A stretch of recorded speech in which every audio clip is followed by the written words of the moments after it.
Hey everybody, two Alpha Gals here. I'm Debbie Nichols. And I'm Candace Mathis, and you're listening to In the Tall Grass, where we're sharing stories of reinvention, resilience, and rediscovering joy. Whether it's facing Alpha Gal syndrome or any other redefining chapter of life, we all have to learn how to navigate the journey through the tall grass. So here we go. We are super excited today to have someone on our podcast that is a little bit different than our regular guests.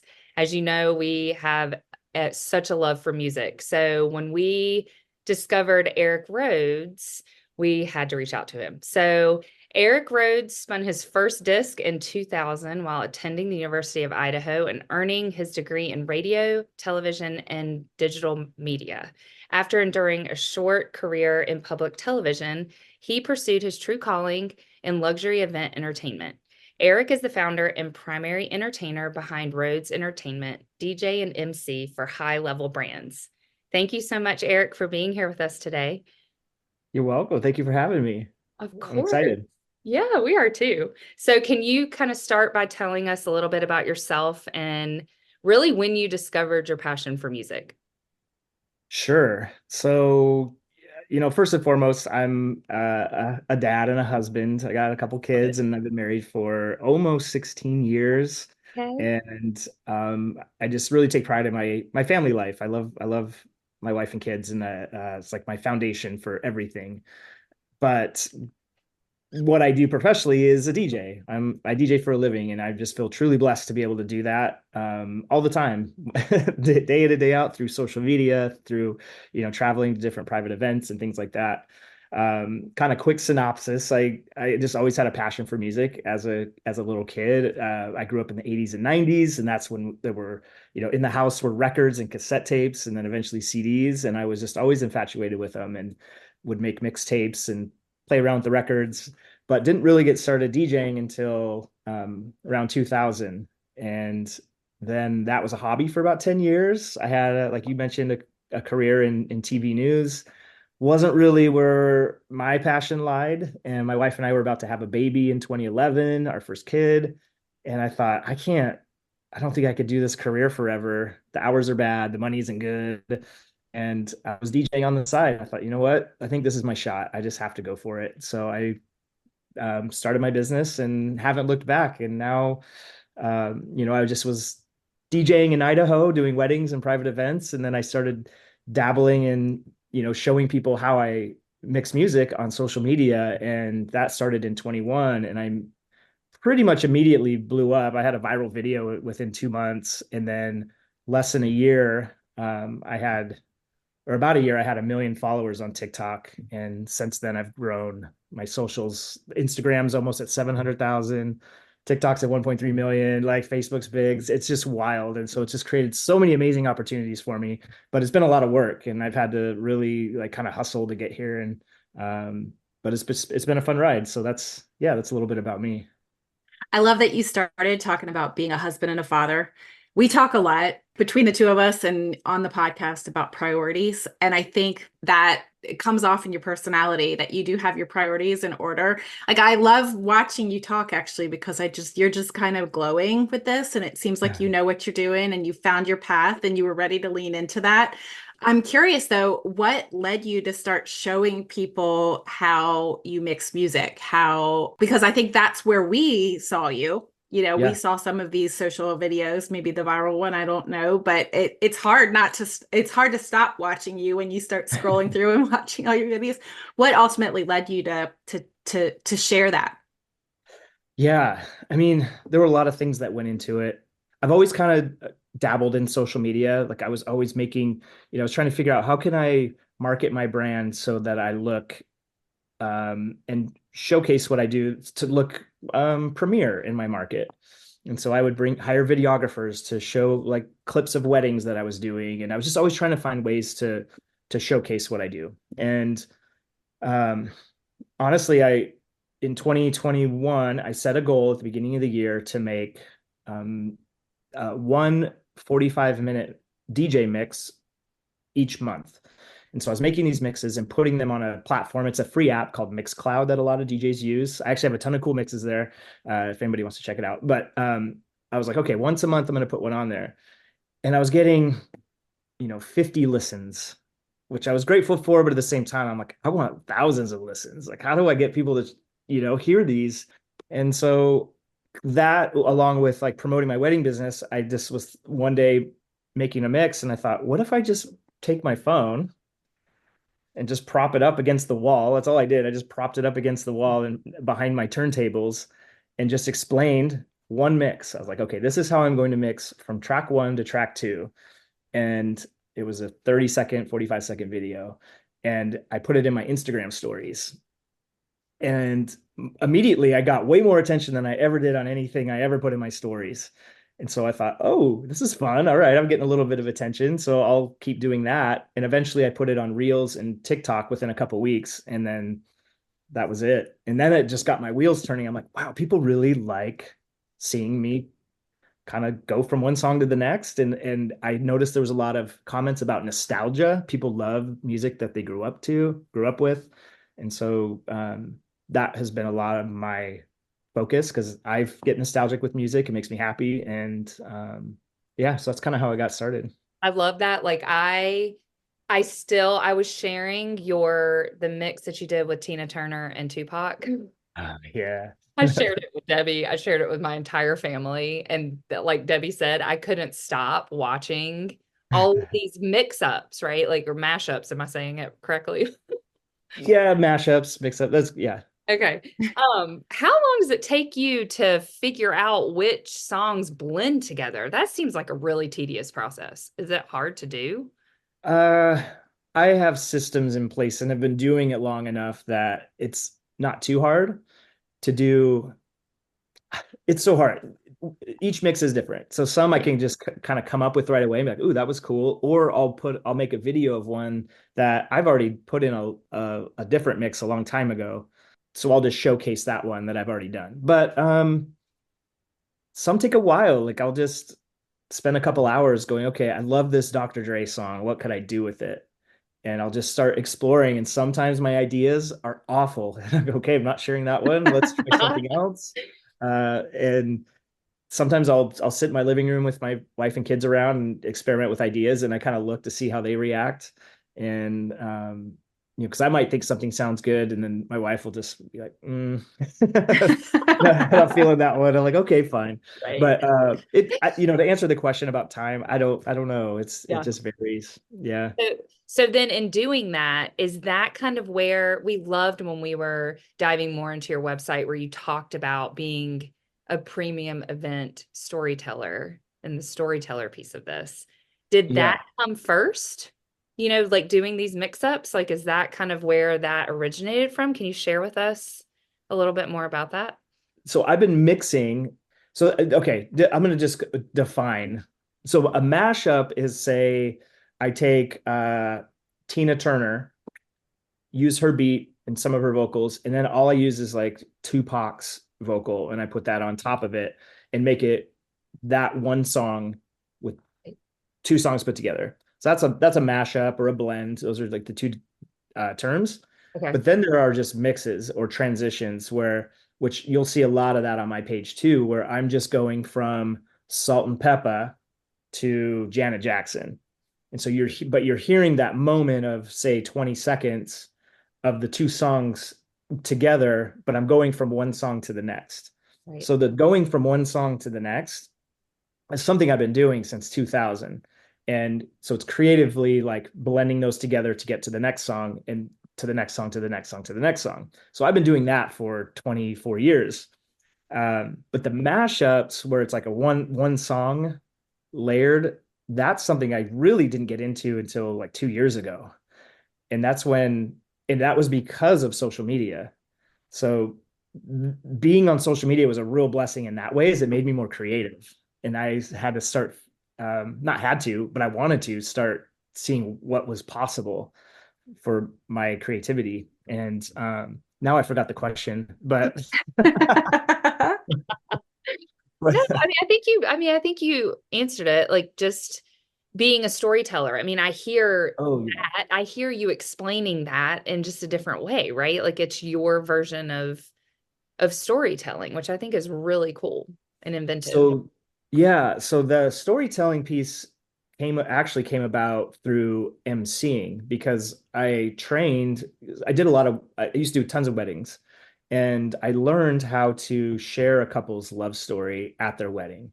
So I get them to um, each fill out a questionnaire basically to tell me how they met, what their first date was like, how he proposed or she proposed, and just everything that led up, and share the story with me. And then I combine the stories into one. And on their wedding day before their first dance, I share that with them and their crowd. And it's just a beautiful story. It's usually about 10 minutes long, and everybody's engaged, and the couple's hearing it for the first time in a different way. And the crowd loves it. And they're learning about them. And it's just a beautiful moment that sets up their first dance. So that is when the storytelling piece came. But then and that was probably 2019 or so, I started doing that. And then I started doing the mashups and I just started to think of like, wow, storytelling is more than just that component. It's the music that I'm creating. Helping create the story of the night or the event through the music. And so that's kind of how it evolved into now it's all encompassing what I do. It's event storytelling. And I thought that was unique and creative. And I had a brand strategist help me with a lot of things. And she actually coined that term, and I loved it. Absolutely loved it.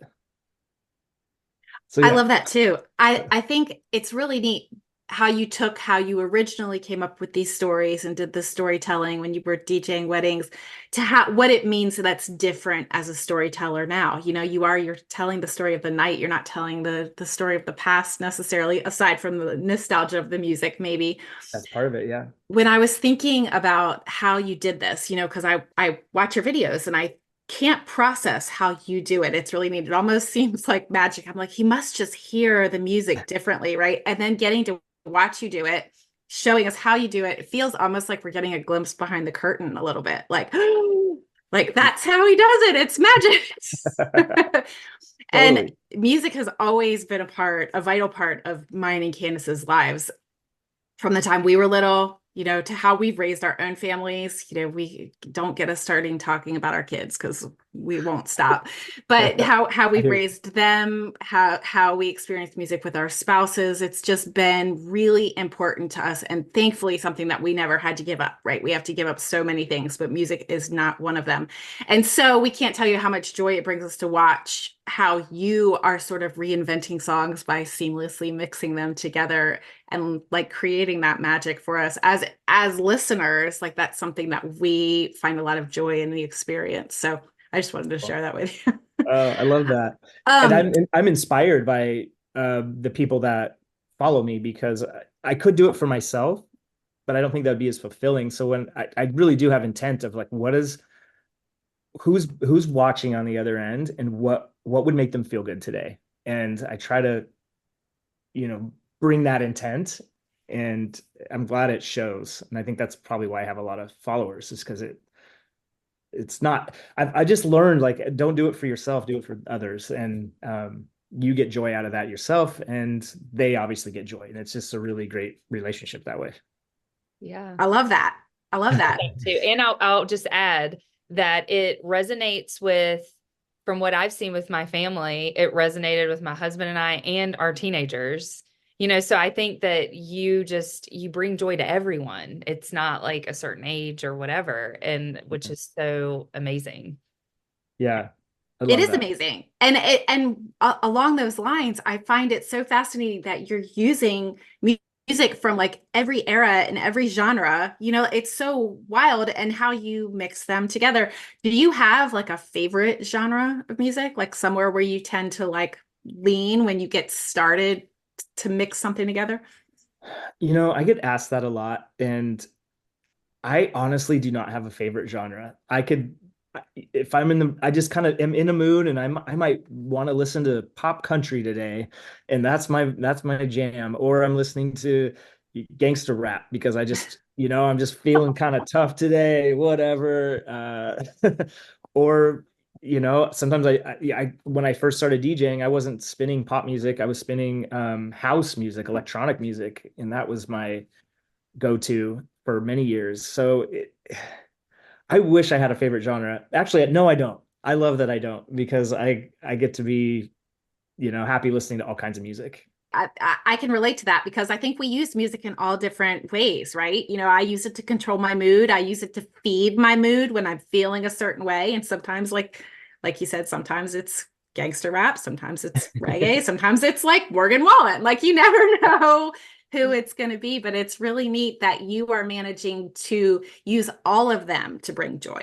Yeah, I think, yeah, I guess so. Like I think having that love for all music, it allows me to mix random stuff together, and then I find joy in that, and then other people find joy in that, and I don't know. Yeah. Oh, And it's so funny because you mentioned earlier magic, and for me it just seems it's just so easy for me that I still get surprised when people say, well, that you make it look like it looks like magic. And I'm like, well, it's just what I do. Like I can't help it. I don't know how to explain it. I forget that it's not easy for everyone. yeah.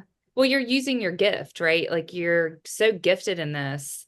And I forgot there's a quote that just talks about our gifts are not for us, they're to be given away. I'm like totally paraphrasing that, but it's true, I think. And you're a prime example of that, in my opinion. You're using your gift to uplift someone else, and it's doing that. And, in reading a lot of your bio and stuff, I know that the music industry can be very cutthroat. And Mhm. I'm sure that it was probably a difficult lesson to learn. You're a super nice guy. Like I wanted to go into the music industry. I majored in PR, and then I realized this is not the industry for me because I'm too empathetic. Like I would get eaten alive in this industry. So was there a specific incident that led you kind of to determine this and maybe make your own adjustments? Yeah. So, music industry, I wasn't like in it like say bands are, or, famous musical acts. I was more, I've been more in like the private event space, but it's still music related, but it's very entertainment driven. But I remember, and I actually made a post about this a couple days ago. I got an amazing feedback from it, but I just had to share the story. But and I'll tell you how the story came up. So I used to go to DJ conferences for mobile entertainment, a lot of wedding DJs, people like that. And some friends of mine just went to one in Las Vegas, and they sent pictures to me showing that I was on the big screen in somebody's presentation, and they were giving me praise, and it's a picture of me mixing. And I was like, I'm used to having attention now, but just for a moment, I'm like, wow, that's pretty cool. Like I'm not there, and but I'm there. I'm being talked about in a positive way. I'm like, that's just amazing. And it made me think about the first conference I went to in 2015, and I was a nobody. I was from Idaho. My business was 4 years in, but I was still just kind of getting started and learning. And first day, I'm super nervous. I don't know anybody. And I go and I'm like, all right, I'm going to put myself out there and shake hands with somebody and just start to get to know people. And I met this other DJ, and he immediately, when he found out I was from Idaho, just kind of gave me the cold shoulder. It was like, oh, you're nobody. And I was kind of embarrassed, and he asked me a few questions about myself. And then when he realized I wasn't good enough for him, he just turned around and walked away.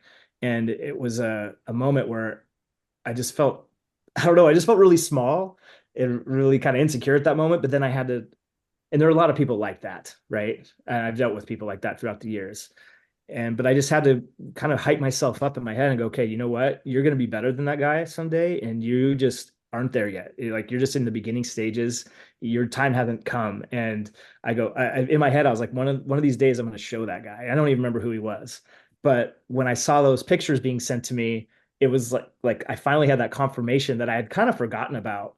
And I thought, yeah, my time came. Like I've worked my butt off so hard. And so like, I try to ignore any of that negativity or use it to fuel me to work harder and be nicer to other people, and hopefully inspire others. But just to know that like their opinion doesn't matter, and just keep moving forward, and great things will happen. So kind of a long-winded answer, but I thought it was worth sharing. Yeah. No, that's great. And actually, I want to speak to that like feeling small for just a second, because that's a really terrible feeling that I think is going to resonate with our listeners too, right? Like with alpha gal, not that many people know about it. Like not even medical practitioners know about it. It's something stupid like 70+% of healthcare professionals don't either know about alpha gal at all or don't know how to manage or treat it. And so Wow. I think there's a really good lesson in there about accepting and sitting with those feelings, right? Of feeling small, of feeling, and then doing something positive with them, like figuring out what you need to do for you to move out of that space, move out of that negativity. And it's not easy. Like I know I'm talking about this, like you can do it. It's not easy. I'm not pretending it's easy, but look at what it did for you, right? It really propelled you into this new space, into this path that you were obviously meant for. So I think that's a really good lesson. Absolutely. And you know, you said it's not easy, and I don't really think anything is in life. I mean, you kind of have two options. Like, do you sulk and you know, tuck your tail between your legs and leave and feel bad for yourself? Like that's not fun, and that's not going to get you anywhere positive. Or you just kind of, like you said, deal with it and do something that might be hard to make it a better situation for yourself. And whatever that is, choose the one that's going to end up in a, you know, with a better result at the end. Yeah. Yes. Yeah. Has it been challenging to remain authentic to that, to remain sort of avoidant of the negativity? Or were you just Oh yeah. constantly driven toward the end goal? Um, so there was a stretch where I didn't have a lot of negativity because I was just kind of not thinking about it. But when I started to get into the social media limelight, if you will, I started to see some negativity that I wasn't used to, and on a mass or, you know, bigger scale. Mhm. And that was challenging for me because I want to put people in their place and go, that's not right. They don't, you know, you shouldn't say those things and blah, blah, blah, blah. And I got, in the beginning, I did some of that and I was like, that's just a waste of my time. And so now I just, in the social media space, anytime I get something negative, and this may be a little bit childish, but I just block them. I just immediately block them, and that way I don't have to think about it. Times that I've let the comment stay or the DM stay, it just keeps coming back to me, and I keep thinking about it. But as soon as I block somebody, it's gone. And I don't know if there's a way to do that, you know, in real life, where maybe you just write it down or just say like, okay, I'm over this, whatever it is. But blocking has been great for me on social media, but I don't think I'll ever not deal with negativity in some fashion. But so far, honestly, when I go travel for events or, you know, even mostly on social media, 98% of the comments I get are so positive and reinforcing. It's mostly positive, which is great. Yeah. 98%. Those are great odds. I'm just guessing, but I'm like, Yeah, it yeah, could be yeah, yeah. higher, 99. It just Hey, seems take like it. I think you're pretty spot on. I mean, and hearing you talk about all of this, I think it just goes to show that we all go through challenges in our life. And I think we have to have these challenges and some form of struggle or negativity to be able to appreciate the joy, to have gratitude. You know, if we didn't have each of those perspectives, I don't think we would really understand. You know, if we didn't have the perspective of negativity, we wouldn't be able to appreciate the yeah. joys of life, you know? So, was there a time in your life that you had to navigate a really challenging season, maybe outside of what we've just been speaking about? But was there a time in your life that led to reinventing yourself in some way? Ooh. Well, I mean, if we went back to when I was in TV news to DJ, that was a big reinvention for me. And that was a fun one, but I was also a new dad at the time. Um, you know, switching careers. It was a very chaotic roller coaster of emotions and everything. So that was like probably my most pivotal one. If we're going more recent, you know, when it wouldn't be reinventing myself, but I realized when I started being, this is going to sound out of character, but I've dealt with depression and some things that you don't see on the clips of videos. And so dealing with some of that as I'm, as I started to get into the limelight were some things that I had challenges I had to overcome, and still working on. It's the more popular I get, the more self-conscious I tend to become, and the more I'm a people pleaser type of person. And so thinking about, oh, is this person going to be happy? Are these people who hire me, who see my videos, are they going to, do they have these certain expectations about me? And am I going to meet those expectations? And there are a lot of things that just are challenges that you wouldn't think like I deal with, but I do. And it's unique to me, and I think to most people. But so I deal with that all the time, and I try to overcome it by, somebody mentioned gratitude. Like every morning I write down things that I'm grateful for. I read something positive in the morning. I do things to set myself up for success in the day, whenever I possibly can. And yeah, I love kind of that. all over the place there, but I think that's No. And let me just say thank you for being vulnerable. I know that it's really hard to be vulnerable, and Debbie and I are huge mental health proponents. So you're speaking to the right people.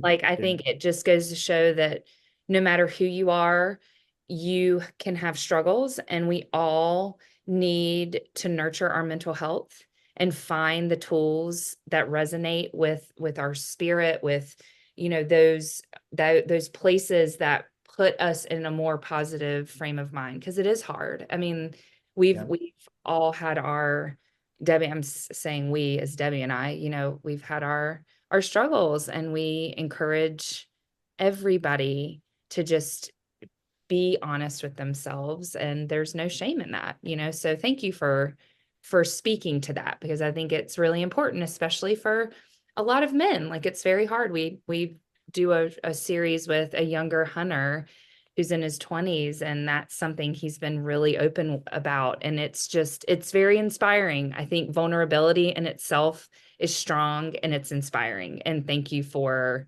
feeling safe enough to express that. Yeah, of course. I don't talk about it that often, but just as you're speaking and I just said these things, I think maybe that's something I sprinkle in on my social media, because I think a lot of people just see the 30-second to 60-second clip of me smiling and singing and, loving the music, but that's not me 24 hours a day. Like, that's a snapshot of who I am. And who knows, like, maybe that could help people, and probably help me too, to be open and go, hey, look, I'm not always like this. And I'm not trying to, sometimes I feel like I have to be that way all the time, because that's the persona I've put out there. So, maybe I do talk about that a little more, and just kind of weave it into my page. But yeah, I think that stuff's important. I think everybody deals with it. I get DMs, messages all the time from people who just say, thank you for your videos. I've had a really rough week or even a rough year, and I always go to your page and watch your videos, and they just bring us, put a smile on my face. And some are real detailed stories about what their day was like. And I just go, oh my gosh, like, I had no idea the impact that I'm having by putting these, seemingly like kind of innocent, fun videos out. They're really impacting people's lives, and people are struggling. And I think, I don't know. It's just, it's crazy. Well, and I think there's an extra challenge that in there with social media, right? Because there is a lot of pressure to be one persona when you're in the public, whether it's just on, Instagram or TikTok, or, whether you're talking in front of people. Yeah. Sometimes it's hard to be authentic and still be joyful. But I think that might be where you're sort of bridging the gap, right? Is that the joy that you're sharing with people, in spite of the challenges that you're living with, is authentic. And I think people are picking up on that. I know we did.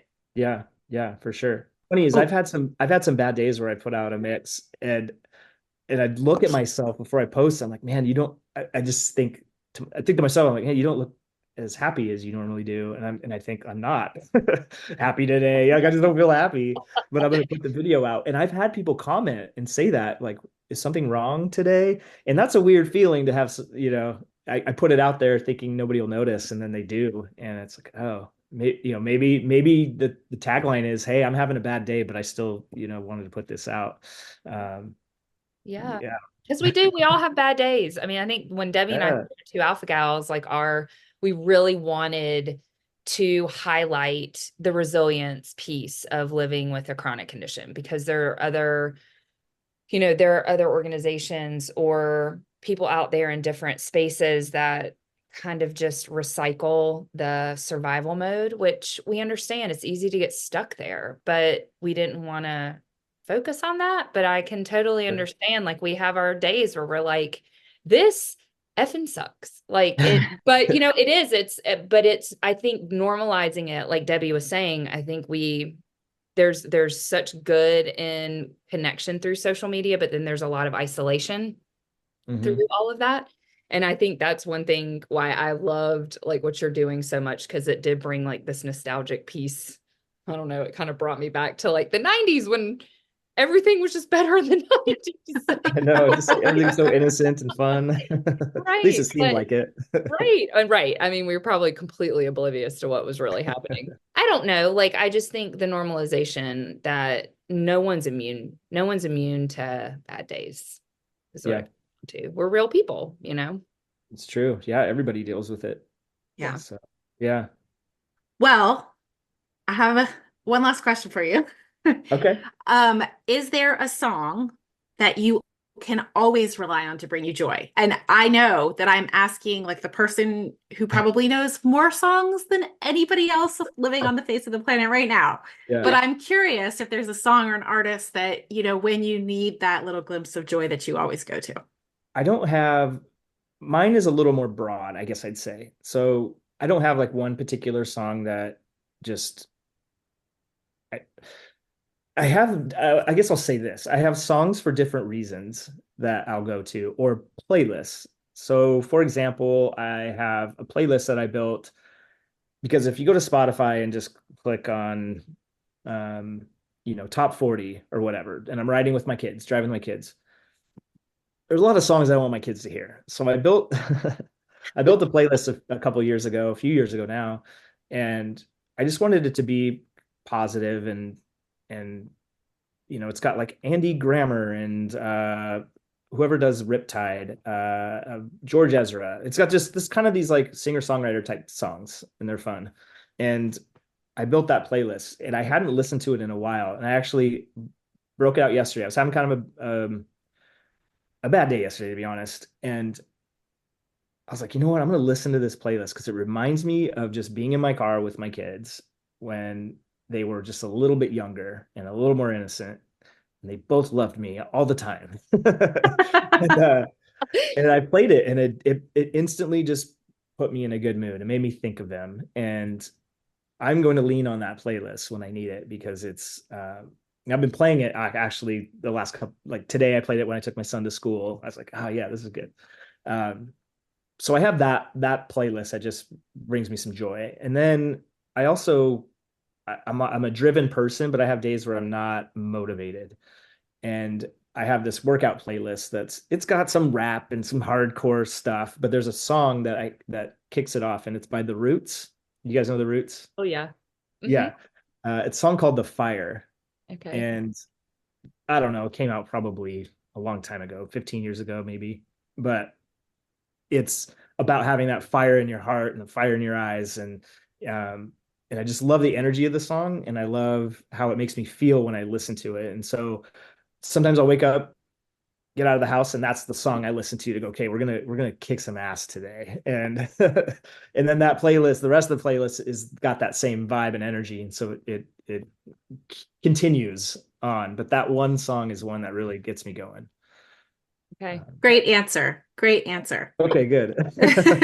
Do your kids still respond to that playlist in the way that they did? Because that was something that was really interesting for me as a parent, was watching my kids shift in music taste. They still like it. They don't respond quite this. So my kids are 9 and 12. So probably when I made that, they were 6 and 9, I'm guessing. And it was a little more like they sang along to it, and it was a fun playlist. Now they just listen to it.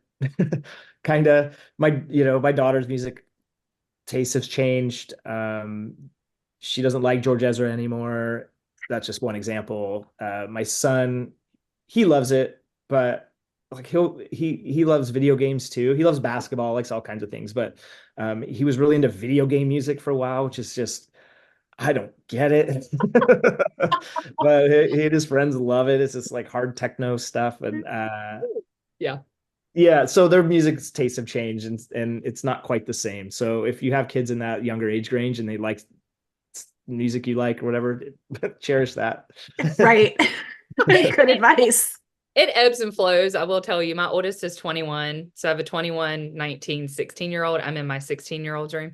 And Okay. she's definitely like the most eclectic of all three of my children, from like Tupac to Sam Cooke, Aretha. Ooh, yeah. She's like all over the place, which is amazing. We actually took them to see Andy Grammer several years ago. We got to meet him. He was a super nice guy. Oh, cool. Yeah. But it kind of ebbs and flows. Like they've come back around. Sometimes we played Ziggy Marley's Kids album a lot when they were in the car, and they can still sing like every word to that album. Oh, I love that. So That's a good one too. Yeah. I think, my kids appreciate all kinds of music. I'm kind of joking when I'm like, they're playing video game music. I don't get it, but they still love, if I play playlists at the house, they dig it. And so I love that they love music like my wife and I do, and all kinds of music. So it's pretty cool. Yeah, it's there. It's not going to go away. Yeah, I hope not. Do they enjoy the music that you're putting out? Do they enjoy watching the mashups and mix-ups that you're doing? Yeah, I mean, they're not on social media, so I'll show them ones, or I have full-length versions that I'll play in the car sometimes. And so like I did this The Weeknd and Taylor Swift, and I mashed that up, and I really love that one. It never went viral or anything, but it's one of my favorites. And the kids, if we're just listening to the radio, let's say, and the Weeknd song comes on, this is something we haven't even talked about, but one time the part where I bring in Taylor Swift didn't come on, and we all just kind of were like, wait, Taylor Swift was supposed to come on there. And we were disappointed that it didn't. And so they love what I do. And they don't see the whole social media side of it, but they know about it. And I think they think it's fun. That's excellent. Excellent. Yeah. Is amazing. I love it.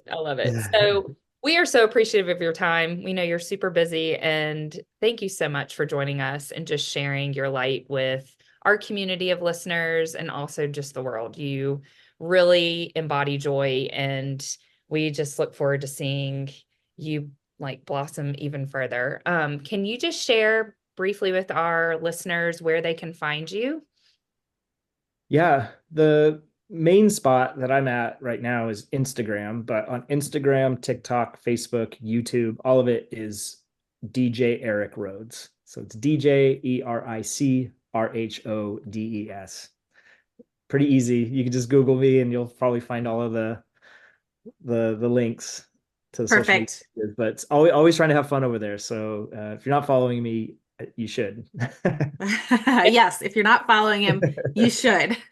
And we'll put all that in the show notes too. And I just want to echo what Candace said. Thank you for being here with us today. This was a great conversation. We really appreciate your time, and we look forward to catching up the next time. Absolutely. I truly enjoyed it. Thank you for having me. Thank you. Until next time. Thank you for joining us today on In the Tall Grass. Visit us at 2alphagals.com. That's TWOalphagals.com. Or you can find us on Instagram and Facebook at 2alphagals. If you enjoyed listening, please leave a review and help us grow this community. We're all faced with obstacles on our journey, whether it be food allergies or tick-borne diseases. You might outgrow the reactions, but you won't outgrow the person you become. Ticks suck, but life doesn't have to.